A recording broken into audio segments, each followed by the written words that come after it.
എന്താ എല്ലാരും നോക്കി നിൽക്കണേ? കാഴ്ച കണ്ട് മതിയായില്ലേ? പോയി കിടന്ന് ഉറങ്ങാൻ നോക്ക്. പെങ്ങളെ വാ.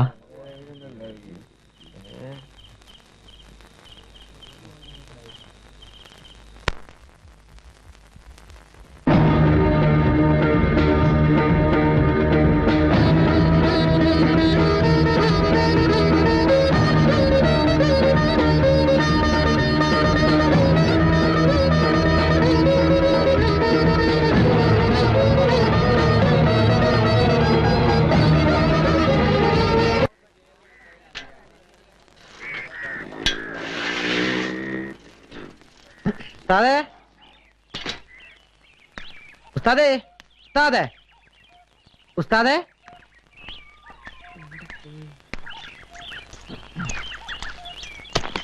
ആ ഉസ്താദ് എവിടെ? എന്നോടാണോ ചോദിക്കുന്നത്? രാത്രി ഇവിടുന്ന് ഇറങ്ങിപ്പോയതാ. എവിടെ പോയതാ? കണ്ടിട്ട് എന്താ ഇത്ര അത്യാവശ്യം? ഇന്ന് ആരുടെ കയ്യും കാലം വെട്ടാനാ കരാറ്? ഈ വെട്ടും കുത്തുമായിട്ട് എത്ര കാലം ജീവിക്കാമെന്ന നിങ്ങളുടെയൊക്കെ വിചാരം? എല്ലാത്തിനും ഒരു അവസാനം ഉണ്ടാവും, അത് മറക്കണ്ട. എന്റെ പെങ്ങളെ, ഞാൻ അതിനൊന്നും വന്നല്ല. എന്റെ ബാഗ് എടുക്കാൻ വന്നാ. ഞാൻ ഇവിടുന്ന് താമസം മാറാ. പോട്ടെ. അവിടെ നിക്ക്. നീ എങ്ങോട്ടാ ബാഗ് എടുത്തോണ്ട്? നമ്മുടെ ഗോപാലേട്ടന്റെ കടയുടെ മുകളിൽ ഒരു മുറി ശരിയായിട്ടുണ്ട്. അതുകൊണ്ട് ഞാൻ അങ്ങോട്ട് മാറാൻ പോവാ. അത് നീ മാത്രം തീരുമാനിച്ചാ പോരല്ലോ. ഇതകത്തോണ്ട് വയ്ക്ക്. ഉസ്താദെ, അത് ശരിയാവില്ല. നീ ആരെ പേടിച്ചിട്ടാണ് ഇവിടുന്ന് ഇറങ്ങിപ്പോകുന്നത്? ഇത് എന്റെ വീടാണ്. ഇവിടെ ആര് താമസിക്കണം, ആര് താമസിക്കാതിരിക്കണം തീരുമാനിക്കുന്നത് ഞാനാണ്. മനസ്സിലായോ? ആരും പേടിച്ചിട്ടല്ല. ഇനി ഞാനിവിടെ താമസിക്കുന്നത് ശരിയല്ല. പെങ്ങളെ, ഞാൻ പോട്ടെ.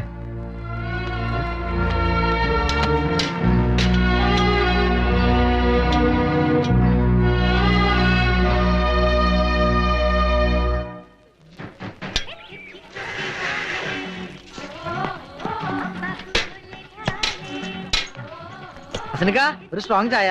ഇങ്ങോട്ട് ഒരു ബാഗൊക്കെ. ഞാൻ നമ്മുടെ ഗോപാലേട്ടന്റെ പീടിയുടെ മുകളിലേക്ക് താമസം മാറ്റാൻ പോവാ. അതേതായാലും നന്നായി. ആയിഷോ, ഒരു ചായ കിട്ടെടുത്തോ. ഒരു പെണ്ണ് വന്ന് കേറിയപ്പോ അച്ചൂട്ടി നിന്നെ പുറത്താക്കിയില്ലേ? പുറത്താക്കിയതല്ല, അവിടെ അത്രയ്ക്ക് സൗകര്യമല്ലേ ഉള്ളൂ. സുഖവും ദുഃഖവും ഒരുപോലെ അനുഭവിക്കുന്നവരാണ് ആത്മാർത്ഥ സുഹൃത്തുക്കൾ. മണിയൻ ആഗ്രഹമില്ലാഞ്ഞിട്ടാണോ അച്ചൂട്ടി സമ്മതിക്കണ്ടേ? അല്ല മണിയാ, തെണ്ടിത്തരം ചമ്മാടിത്തരം കാണിക്കുമെങ്കിൽ സ്വന്തം അമ്മേനെ തിരിച്ചറിയാനുള്ള കഴിവിരിക്കണ്ടോ? നിന്നെ പോലുള്ള തെണ്ടികളെ കൈകാര്യം ചെയ്ത് ഉസ്താദ് വേണമെന്നില്ല. ഞാൻ ഒറ്റയ്ക്ക് മതി.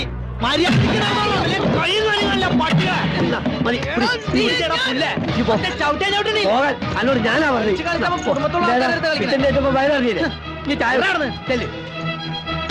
ഒന്ന് കളയാൻ എല്ലാത്തിനും ഞാൻ.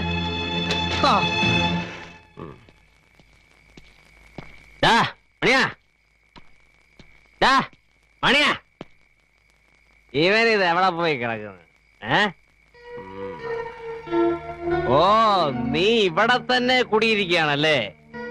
വന്ന ഉടനെ ഇറക്കി വിട്ടില്ല അവനെ. അവകാശം സ്ഥാപിക്കാൻ. അങ്ങനെ ജയിച്ചു എന്നൊന്നും ആരും വിചാരിക്കണ്ട. നിന്നെ അനുഭവിപ്പിക്കും ഞാൻ. നോയിക്കോ. ഇതിൽ കൂടുതൽ എന്ത് അനുഭവിക്കാൻ? എന്നെ ഈ നരകത്തിലെത്തിക്കാൻ നിങ്ങളെ കൊണ്ട് കഴിഞ്ഞല്ലോ. ആര് പറഞ്ഞത് നിന്നോട് ഇങ്ങോട്ട് വലിഞ്ഞേറി വരാൻ? ഇറങ്ങി പോടി ഉല്ലേ. എവിടേക്ക്? ജീവിക്കുന്നെങ്കിൽ അത് ഇവിടെ നിങ്ങളോടൊപ്പം ആയിരിക്കും. ഇതിലെ വെള്ളം ഇവിടെ പോയി. ചോദിച്ചത് കേട്ടില്ലേ? ഞാൻ കുടിച്ചു. കുടിക്കേ? എന്താ, എനിക്ക് വെള്ളം കുടിക്കാൻ പാടില്ലേ? ഒരു പട്ടിയെ കൊണ്ടുവന്ന് കെട്ടിയിട്ടാ പോലും അതിനെന്തെങ്കിലും കൊടുക്കണം എന്നുള്ള വിചാരം ആർക്കുണ്ടാവും?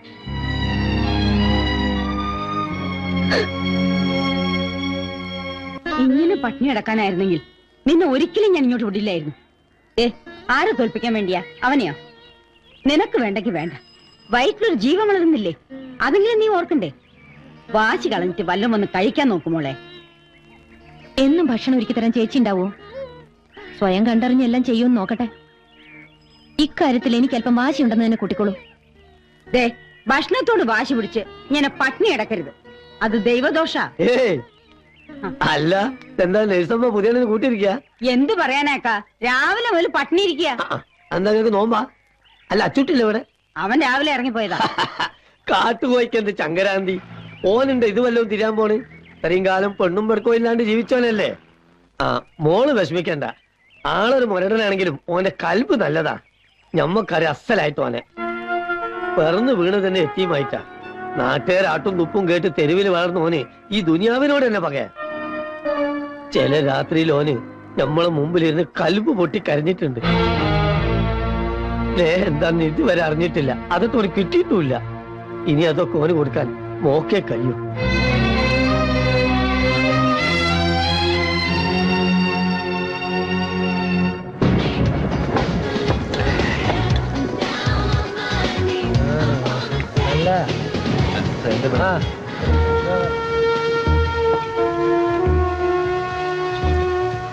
ഒരു പട്ടിയെ കൊണ്ടുവന്ന് കെട്ടിയിട്ടാ പോലും അതിനെന്തെങ്കിലും കൊടുക്കണം എന്നുള്ള വിചാരം ആർക്കും ഉണ്ടാവും.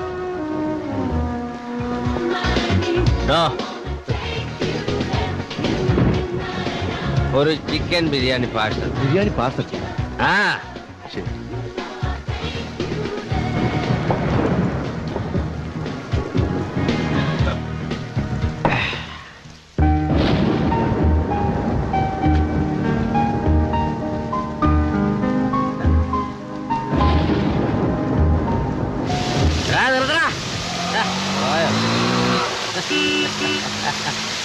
ഓണാ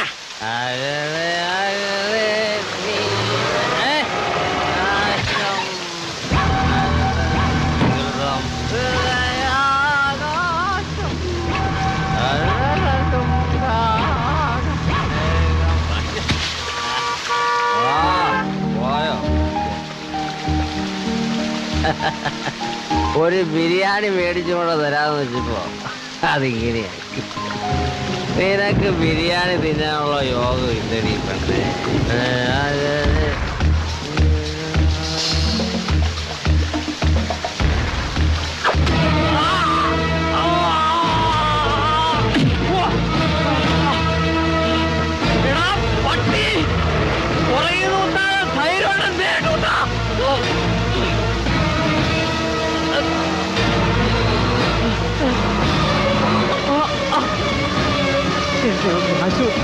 ആശുപത്രിയിലോ പോയി പണി നോക്കണ.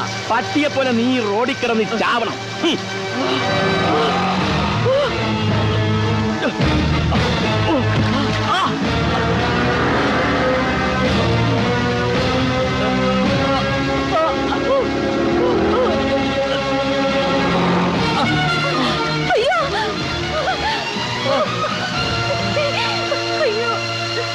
എന്ത് പറ്റി? അയ്യോ, ആരാ ഇത് ചെയ്തത്?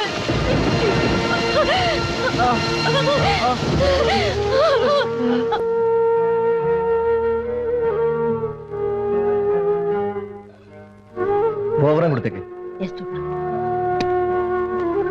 ഇപ്പൊ വേദന എങ്ങനെയുണ്ട്? കുറവുണ്ട്. പേടിക്കാനൊന്നുമില്ല. ഇനി ഈ അടിയും കുത്തൊക്കെ നിർത്തിക്കടാ. അത് കണ്ടോ കിടക്കുന്നത്?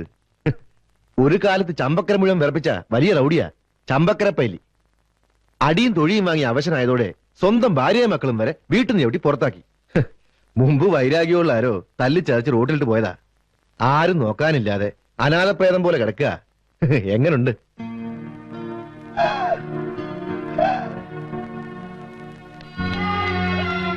ചേച്ചി, എന്തു പറ്റി? ബ്ലഡ് എവിടെയെങ്കിലും തട്ടിയതായിരിക്കും.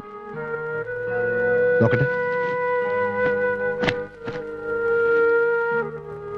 ഈ ടാബ്ലറ്റ് അല്ല, ഇതിലെ 6ാമത്തെ ടാബ്ലറ്റാ വേണ്ടത്. അയ്യോ, ഞാൻ മാറ്റി വാങ്ങിട്ട് വരാം. പെങ്ങളെ ഞാൻ പോയി വാങ്ങിച്ചിട്ട് വരാം. വേണ്ട, ഞാൻ തന്നെ പോയിട്ട് വരാം. ഓക്കെ.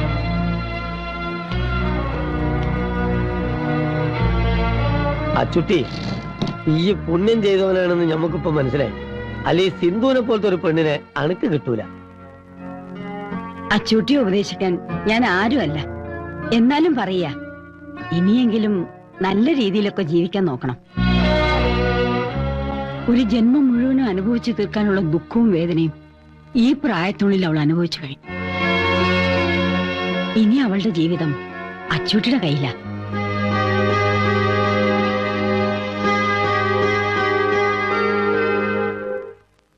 കുത്ത് അല്പം കൂടി മാറിയിരുന്നെങ്കിൽ അച്ചൂട്ടിയുടെ കഥ കഴിയുമായിരുന്നെന്നാ ഞാൻ കേട്ടത്. ആ, കുത്തിയവനെ തിരിച്ചറിഞ്ഞ അവന്റെ കൈയും കാലും അച്ചൂട്ടി വെട്ടിയിരിക്കും.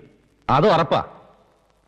ആ പിന്നെ സാർ, എന്റെ ട്രാൻസ്ഫറിന്റെ കാര്യം എന്തെങ്കിലും ഉടനെ ചെയ്തില്ലെങ്കിൽ എന്നെ കാസർഗോഡ് തന്നെ സ്ഥിരമാക്കും. അപ്പോട്ടെന്നാലേ തിരുവമ്പാടിയെ വിളിച്ച് ഈ കാര്യം പറഞ്ഞില്ലായിരുന്നു.